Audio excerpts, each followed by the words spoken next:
de rânduri pe care le citiți. Adică, Păi vă uitați pe Insta, atunci când voi vă, nu știu, vă pierdeți timp, Ia doar atât. atunci când voi vă pierdeți timpul, cu ce vă place, cu ce, nu știu, știți voi că pierdeți timpul, nu învățați nimic în momentul ăla, există undeva în lumea asta un copil care în timpul ăla citește ceva, în timpul ăla învață ceva, în timpul ăla se relaxează într-un mod util. Și într-o zi te vei întâlni cu copilul ăla din lumea asta la un concurs.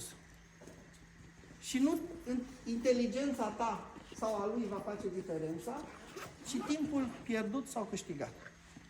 Folosiți timpul pe care îl aveți ca să citiți, ca să vă bucurați de lucruri care vă ajută și vă sporesc inteligența, imaginația, creativitatea. Învățați să nu pierdeți timp.